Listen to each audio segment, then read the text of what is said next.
정보기관에 건너온 육군사관학교 출신들이 아주 저질이었다는 얘기를 했잖아요. 네, 그런 얘기 해주셨죠. 근데 제가 예. 돌아가신 우리 한 선배님은 아, 네. 굉장히 훌륭한 분이 계셔서 육사 출신인데 네, 네. 이미 돌아가셨어요. 그러니까 그 선배가 없었으면 황경영과 김덕헌은 우리나라에 못 왔어. 아, 그 응? 정도로. 네. 그러니까 그런 위대한 선배도 있는 반면에 네. 주재국하고 외교 문제 생긴다고 하는 일마다 못하게 방해하고 아, 그리고 내부에서. 일 성공시키면 자기가 했다고 대통령한테 가서 우리가 했어요 이러면서 마치 지가 한 것처럼 네, 공적 가로채기. 예, 그런 공로를 가로채고 했던 사람이 있었죠. 자, 그런데 얼마 전에 권영애 전 안기부장께서 네, 네. 광주에 네. 북한군이 왔었다고 네. 자기가 확인하라고 지시를 내려서 우리 국가안전기획부 요원들이 가서 확인을 했다고 이런 정말 네. 역사적인 증언을 해주셨어. 네, 네. 얼마나 고마워요. 나는 맨날 우리 권영애 부장님 만나면 돌아가시 전에 국가를 위해서 그 숨겨둔 돈 좀 내시라고. 네, 네. 그냥 뭐 한 몇천억 내시면 되는 거 아니냐고. 몇천억이요? 진짜요? 돈도 많은데. 그랬더니 우리 부장님 말씀이 예. 자네 그런 돈 있으면 좀 찾아와봐 그러시더라고. 그래서 내가 이제 부원 설명해드렸지. 조국을 위해서 네. 민족을 해서 헌납 안 하시면 돌아가신 이후에 미국 애들이 다 가져갑니다. 아마 이제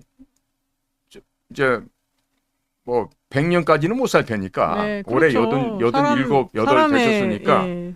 우리 권 부장님이 뭐 결단을 내리시겠죠. 자, 그런데 예. 이러한 귀한 역사적인 증언을 해주시니까 얼마나 감사해요.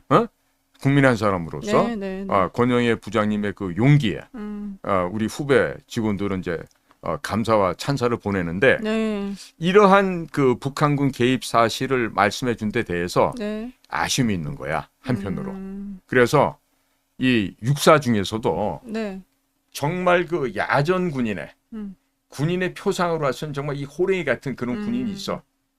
그런 진짜 야전 군인이 많아 더. 네. 훨씬 많은데 그 호랭이 사자 같은 야전의 지휘관들이 추풍 낙엽으로 모가지가 날아간 적이 있었는데 언제냐면 김영삼 때야. 그러니까 김영삼이 좌파 정권이잖아.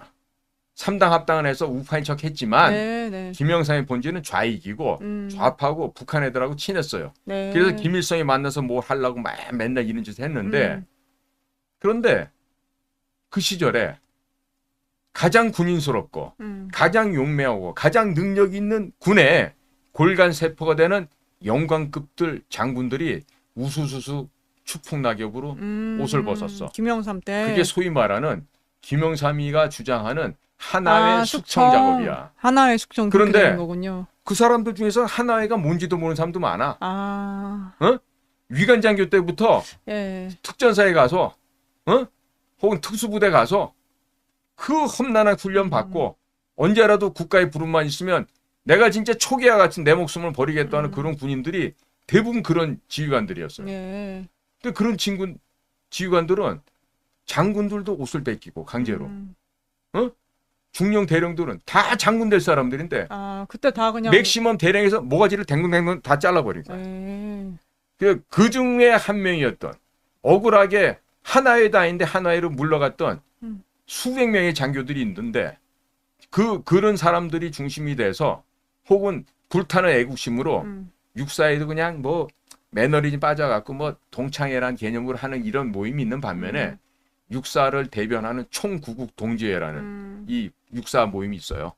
예, 거기에 계신 분들이 뜻을 모아서 이번에 권영애 전 안기부장님의 이 발표에 대해서 동의도 하고 격려하지만 이런 부분을 좀 해주십시오. 라고 좀 발표한 발표문이 있어요. 있군요. 그래서 이거를 네. 굉장히 의미가 깊은 얘기이기 때문에 제가 꼭 우리 이 대한연대 독자들뿐만 아니라 우리 대한연대 통해서 이 방송 보게 되는 수많은 우리 대한민국 국민 또 해외에 계신 동포분들에게 이 얘기를 좀 알려드릴까요? 지난주에는 제가 이래진 대표의 이 얘기를 말씀드렸는데 오늘은 육사 구국총동지회의 장낙승 회장님의 글을 제가 좀 대신 국민 여러분께 알려드리겠습니다. 자, 제목은 권영애 전 안기부장의 북한군 개입 사실 확인 발언에 관하여입니다. 제가 우리 대한연대의 그 유튜브 방송 보호를 위해서 보호를 위하여. 숫자, 아. 그다음에 지역, 네네. 이런 건 대부분 제가 좀 각색을 하거나 건너뛰고 네네. 요 말씀을 드릴게요. 아마 문맥이 다 연결이 되실 테니까. 자, 권영애 전 안기 부장님이 광주에 북한군이 내려왔다는 것을 안기 부장 재직 시 확인했다는 발언을 뒤늦게나마 하신 것은 매우 다행스럽고 잘한 일입니다. 하지만 권영애 부장님은 스카이데일리 허겸 기자의 질문에 간단한 답을 하였고 조우석 주필을 사석에 불러서 관련된 이야기를 나누고 조우석 주필은 또 스카이데일리에 기사를 냈습니다.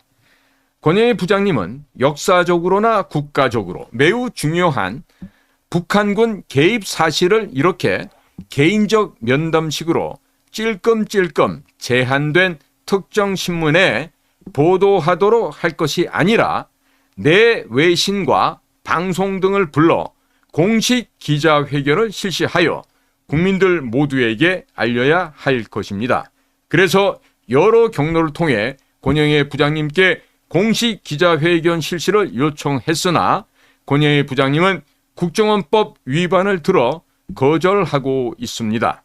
제가 보기에는 권영애 부장님이 회피하고자 하는 것은 당시 폭도들 진압에 나선 분들이 내란죄로 고통을 받아왔는데 왜 25년 이상 입을 다물고 있었느냐는 기자들의 질문에 답하기 싫은 비겁함 때문이라고 봅니다.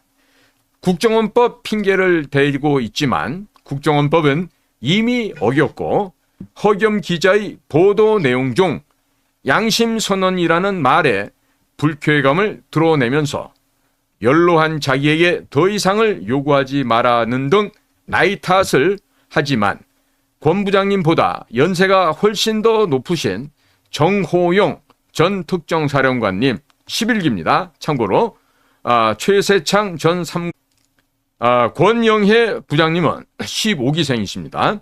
권영애 부장님은 역사와 국민과 군 그리고 당시 계엄군으로 출동해서 북계군이 주도한 폭동을 성공적으로 진압하고도 평생을 죄인으로 살면서 자식들에게도 배척을 받고 억울함에 일찍 사망하거나 연금조차 받지 못하고 심지어 정신신경과에 입원해서 치료받고 있는 선배분들께 사죄를 하고 진실된 양심선언을 해야 할 것입니다.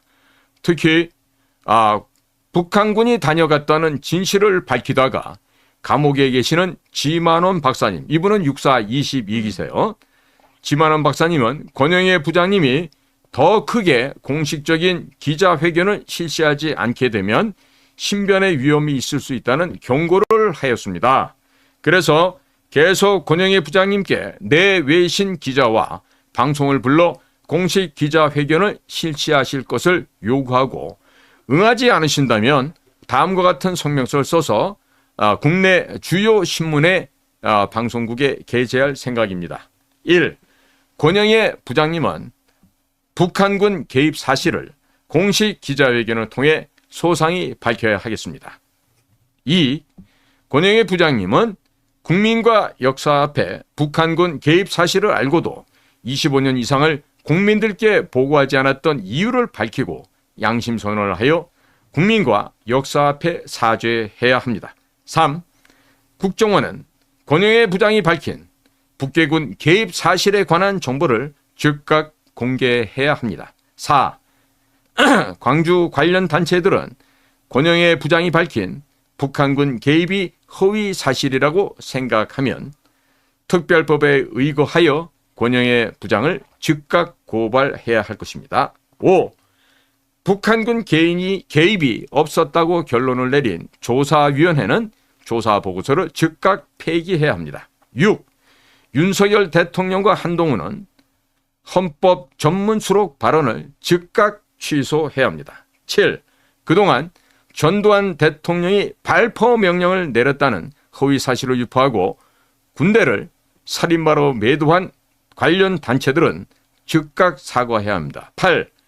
가짜 유공자를 밝혀내고 이 가짜 유공자 명단을 공개하며 유공자 선정에 대한 업무를 국가보훈부에 이관하여 유공자 전체를 즉각 재심사해야 합니다. 9. 북한군 개입 사실을 밝힌 지만원 박사를 즉각 석방하라. 2024년 7월 10일 육사 구국총동창회 회장 장낙승 올림입니다. 자, 지금 이처럼 우리 장낙승 회장처럼 올바른 역사관과 이런 그 뚜렷한 군인의 본분을 지금껏 이분도 지금 7학년이에요. 아, 네. 네? 7순이 넘으신 분인데도 예. 이렇게 지금 올바른 생각과 정직한 마음을 육군사관학교 입학할 당시나 70이 넘은 현재나 네, 네. 변하지 않고 있는 이런 분이시죠. 참 저도 개인적으로 이런 군인들은 별 4개 다른 장군보다도 훨씬 더 우리가 존경할 수 있는 네. 사회의 진짜 핵심 리더다. 네. 이런 생각을 합니다. 그래서 지금 우리가 지금 이 북한군 개입이 만약에 정확하게 밝혀지잖아요. 우리나라 현대사 30년이 뒤집어질 수 있어요. 그렇죠, 사실. 네? 예. 예, 그리고 이구와 시암쌍둥이가 처음에는 대법원에 가가지고 김대중 추종 세력의 내란 전복 사건이었다. 예. 이렇게 해서 김대중의 사형을 선고받았다가 대통령이 된 전두환이 사면을 해줘서 살죠. 예? 그러니까 그게 좀 옳은 판단인지 저는 모르겠어요.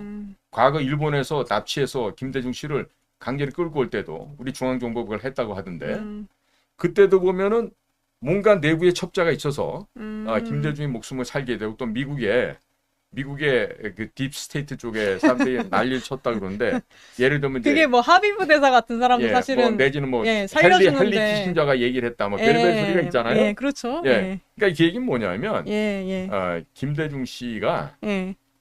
부부가 다 미국에 적극적으로 협조했다 이런 얘기가 돼요. 예. 왜냐면 이호 씨가 예. 그래도 뭐 이화 출신 아니야. 그 미국에 유학도 갔었다고 그 시절에. 아니 그리고 이호 여사께서 네. 사실은 그 집이 네. 그 이승만 대통령 가족 쪽이랑 연결되지 않나요? 그래요. 예, 그런 올라가다 적이 있어요. 보면은 예. 그래서 그 당시로서는 배운 여성이었고 예, 그렇죠. 미국물을 먹었기 때문에 영어가 되는 사람이기 때문에 네. CIA는 항상 보면 영어가 되는 사람들 협조자를 씁니다. 그러니까 미국 간첩은요. 뭐다? 영어를 할 줄 아는 놈 중에 걔들이 뽑아요. 네. 네. 그렇습니다. 예. 그래서 네. 뭐 다른 것보다도 네. 사실은 그냥 예.